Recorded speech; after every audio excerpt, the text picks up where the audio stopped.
Hello and welcome to Car Dealer Live. I'm James Bagger. I'm the founder of Car Dealer Magazine. Today, we're chatting to the host of Wheeler Dealers himself. It's Mr. Mike Brewer. Mike, thank you very much for joining us. How are you? I'm all right, James. Always a pleasure. Thank you for having me on. No problems whatsoever. Well, actually, a very special landmark chat we're having today. 20 years of Wheeler Dealers. That is an incredible achievement. Did you ever think it was going to go on this long? Truthfully, no. When we first started to make the first season of Wheeler Dealers, I always thought we're just making this up as we're going along. It was like student films, standing on street corners, buying these old cars like that Porsche 924 and that little Mark 1 Mini, fixing them up and getting them sold. I genuinely thought this was an interim program. I was, being offered Top Gear at the time. I'd just come off the back of Driven and Deals on Wheels on Channel 4. And I really thought this would just be a bit of a stopgap in between. But no, at the end of that first season, I got inundated with people stopping me in the street and contacting me on this new thing called MySpace and social media. And they were inundating me and telling me how much they enjoyed the program. So I knew that it had some kind of presence and legs. And here I am, James. You've known me all this time. Here I am, 21 seasons. We're just about to start the 21st season. 20 years later, and I'm still doing it. It's incredible. So, Mike, tell me a little bit about where the idea came from in the first place. How did Wheeler Dealers become a thing on TV? Well, I suppose, there's a load of ways that it could have happened, but, I suppose the best guess really is I did a show called Deals on Wheels on Channel 4, and that was a very successful show, looking at people buying and selling their cars. There was one item in that where I showed you how to buy, fix up and sell a car. It was actually a Toyota Serra. And that little idea got picked up by a small little network called Discovery Channel. It's only been going for 5 years at the time. And they got a production company called Attaboy, two guys called Dan and Mike. They approached me and we literally sat down and formed a program out of, I suppose, that simple idea, that simple format of buying. It's the first time anyone had ever seen a car flip on television ever on the planet. And that spurned this whole program. And, as I say, when we made it for this little network, we were the first ever people to flip cars on TV anywhere on the planet. And here we are 20 years later. There's whole networks now dedicated to car restoration shows, and they can all trace their history back to that one genesis of an idea that I had in Deals on Wheels back in 1997.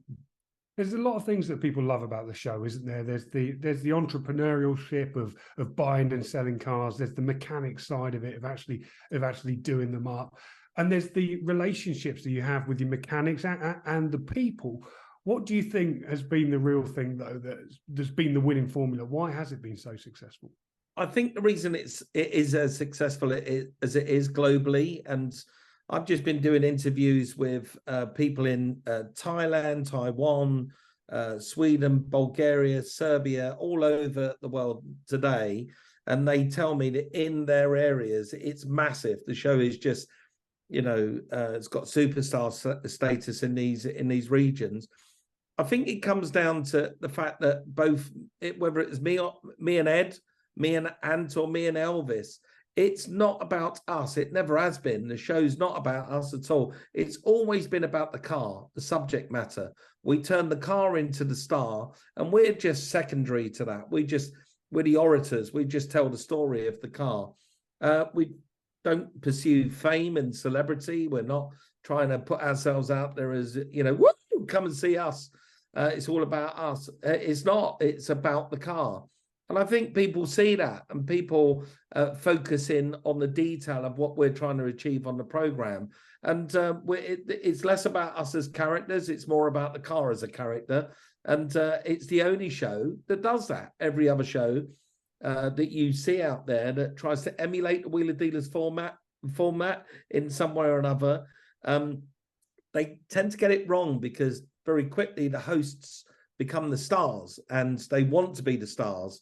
And they forget the subject matter, which is quite simply the car. It's the car is the subject matter. That's what they should be talking about and celebrating.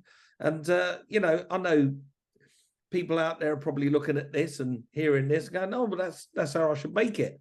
That's how I should make the show in the future. Well, good luck. It's not easy. Making Wheeler Dealers and turning the car into the star is a very, very difficult process because you actually have to draw the character out the vehicle in the workshop and have that interact with me and with my mechanic Elvis. It has to communicate to us so we can get it on screen to you guys.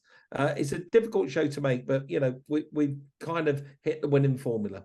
Yeah, you'd like to think so after 20 years that you sort of know what we're doing. Yeah. Well, we're saying that, every single day, James, there's another thing that we go, oh God, how am I going to deal with that? And if we ever had this problem before, no, we haven't had this problem before. We've got to deal with this problem today. Every single day, it's something new. Mike, you've worked with some talented mechanics there. You've named all three of them. I'm going to ask you the awkward question of who was the most talented? I suppose all three of them are equally amazingly talented, but in different skill sets. Ed was an incredible, still is an incredible engineer. So you give Ed, a nut, a piece of wood and a piece of rubber, and he'll engineer something that's a clock. He'll engineer you a clock. He's just very clever.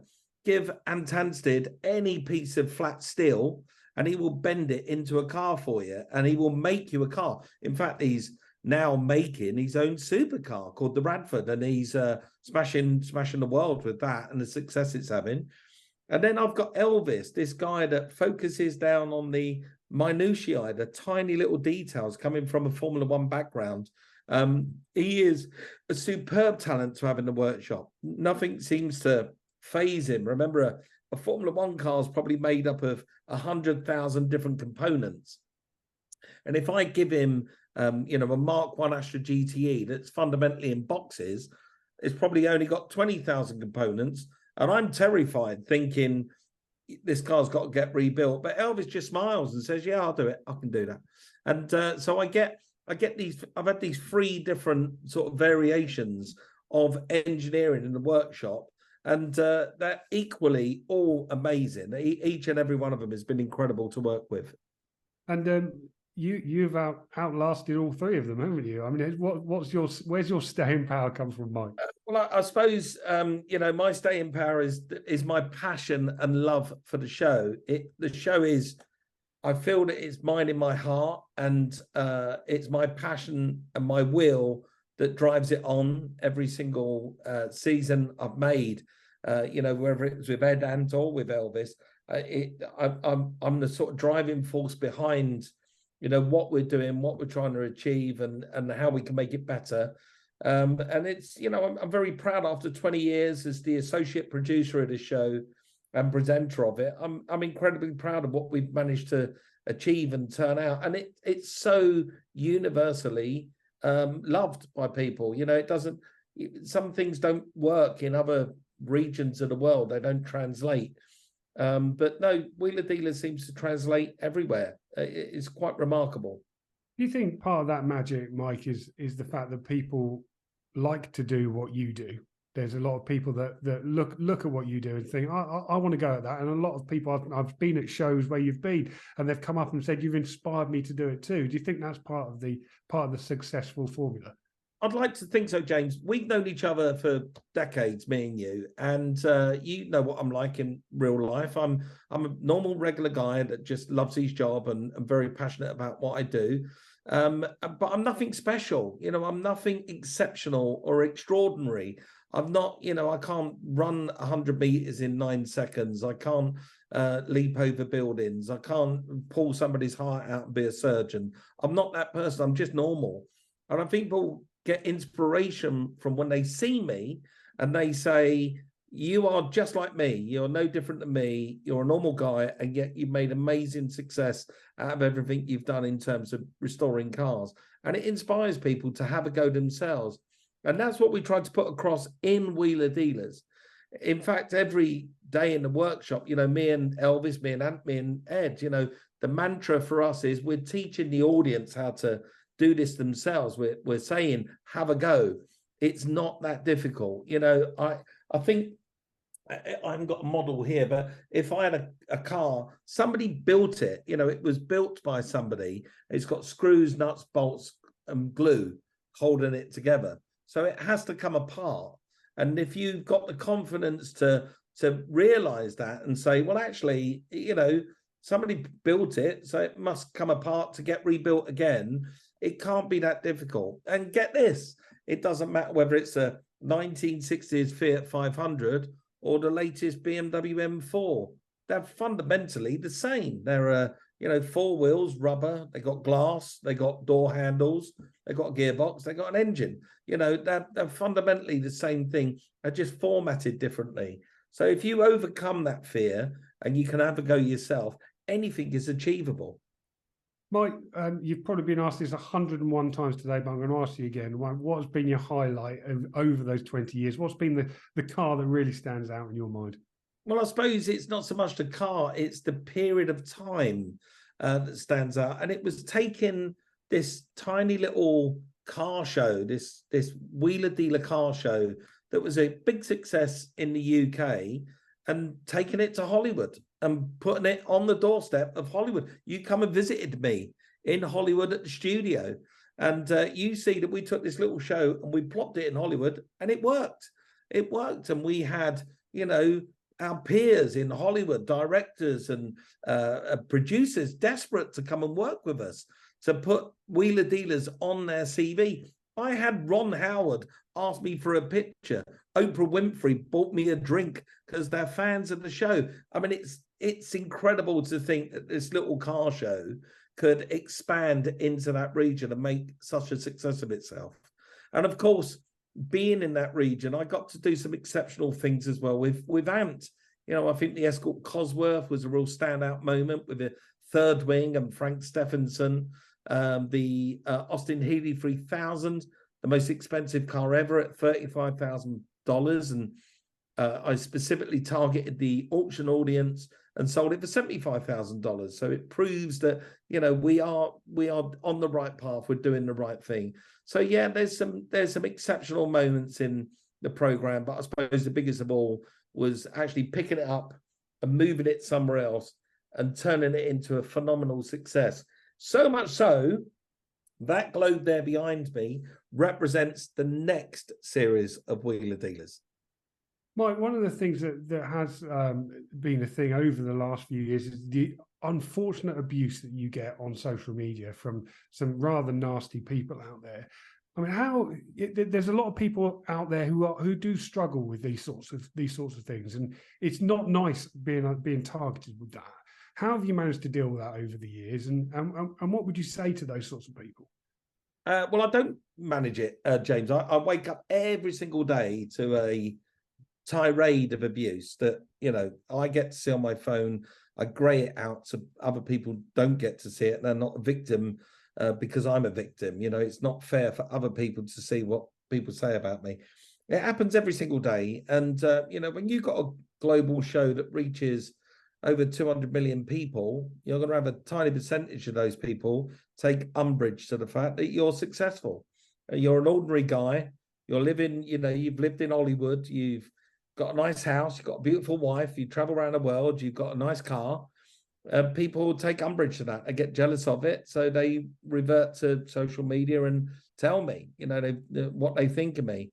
And, the abuse, it does hurt. It's killed presenters in the past. Poor Caroline Flack and people like that. It does hurt and it does affect me. And Michelle can see my change in moods when I've read something that's particularly disturbing. And I've had some of that just the last day. I've had something really disturbing. So, no, it does affect me and it affects my mental health. But fortunately, I've got a really strong family and a very strong wife and a loving wife. And I've got a great team of people around me that know, simply what you read online isn't true. I'm just a regular guy who's done well and I work bloody hard. You know how hard I work, and I will regularly put in 15, 16-hour days, 7 days a week. And I'll be working all this weekend. I'm in Poland all this weekend working. I have to live with it. Unfortunately, it's something you have to live with. I struggle personally. I may drink a bit too much to try and, you know, numb the pain, and then that manifests itself in weight, and then that manifests itself in people just being abusive and cruel about size online. But it's a vicious circle, and unfortunately, it's the world we live in. I hate social media. I wish I never had it. My sponsors and my network and my employees and the people that work for me really rely on my presence on social media to keep the, you know, the interest in what I do and the show going. But I hate it. I wish I could switch it off tomorrow and never go back there again. Because people out there, they're sick. You know, people out there are very depraved and very sick, and I don't know. I can understand it. I keep saying to, you know, one particular devastating post that I received yesterday, it's very dark. And I get it if I was, you know, if I was a murderer or, you know, I'd done something that was so heinous. I get it, you know, abuse me all you like. But I'm just a guy that fixes up cars. All I do for a living is fix cars up. And I just don't understand why, you know, people would abuse somebody over that. Would you run into your local mechanic shop and, you know, scream and shout at him in the face and call him all things under the sun because he's fixing up the car? No, you wouldn't. So why they do it to me, I don't know.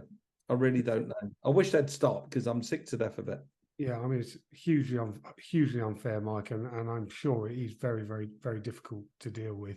I think a lot of people just don't think that at the other end of these messages they're sending is a real person. No, and there is a real person. A lot of them think I'm a bot, or, you know, I can handle it, but I can't. You know, sometimes I can. You know, I can give a quip answer. I can give an answer that's, you know, quite funny. You know, somebody throws me abuse and I might say, yeah, I couldn't hear you because the sound of the gates of my mansion were too loud. You know, there's an answer for you. Or I was busy talking to my swimming pool engineer about raising the temperature. You know, I could give a quip answer to, you know, shut them down. But other times you just can't answer these people. You know, I've had death threats and threats to, you know, regularly people threatening to rape my wife and daughter and murder me. I've had, you know, people saying they're outside my house, and I've actually had people at my gate. You know, I went into a curry house. This is show you the level of abuse I can get. I went into a curry house with the production team to go and have a meal when we were filming on location, and we walked into there was a table of 10 guys sitting there, and one of them recognized me, and then they all just started to call me a C word and a W word, and then, you know, they were just being really abusive to me. And one of them got up and told the rest of them to quieten down, you know, please don't do that. And he come over and apologized, and he said, I'm really sorry, you know, they've had a bit too much to drink and they're a bit boisterous, a bit loud. I said, well, it was, you know, it's not nice for other people in the restaurant to hear them sort of say that kind of abuse. And it turns out they were policemen. They were all 10 coppers on a night out. And, you know, it broke my heart to think that you know, I would have to suffer that. And they were policemen. You know, these are the people I would turn to for help. And they were the people abusing me. All because I fix cars. Yeah. Mike, that's absolutely shocking to hear, and you know, I appreciate you sharing that story, because there'll be other people out there who are suffering too, and it'll be good to hear your side of the story and how you've managed to deal with it. For those people that are big fans, and not the minority that do send you that abuse, what's next for Wheeler Dealers? What can they look forward to? Well, I mean, look, people want me to die, want the show to die, but see that's a globe. Wheeler Dealers is going to be celebrating its 21st season, and we're taking it on the road. So Wheeler Dealers is doing a world tour. We're going to France, Germany, Italy, Poland, the UK, the USA, and 4 episodes down under in Australia as well. So I'm very excited by that. Discovery Warner Channel have put a lot of faith in me to deliver this show. It's a show that I've been working on and writing for the past year. It's something that I'm very passionate about. Deliver it, taking the show out to the audience that love it, and featuring cars within that region, and fixing them up within that region. Now, I'm not going to Australia and bringing the cars back here. I'll be going there, fixing the cars up in Australia and selling them in Australia. The same for Germany, the same for Italy, Poland, and France, and the USA. So for that reason alone, I'm absolutely delighted. I'm very, very excited that we get a chance to take this show globally and put it out. Well, it's already a global show, but we actually get a chance to meet the people in the regions and give them what they want. Sounds like a great way to get away from a British winter, that, Mike. It certainly does. That's why I wrote it, James. I was thinking, how can I get some summer? And this will make people hate me even more. See, I shouldn't have said that. How can I get a little bit of sunshine and escape a British winter? Write a show in Australia. That's how you do it. I can see what you've done there. Very clever. So when can people expect to see this, Mike? Well, the next series of Wheeler Dealer starts on the 6th of October on Discovery Channel. That's our 20th season. That show is shot exclusively in the UK. And I've just started to make the 21st season, which will be in the new year, probably around end of February, March, early March. And that will be the global series that I'm currently making at the moment.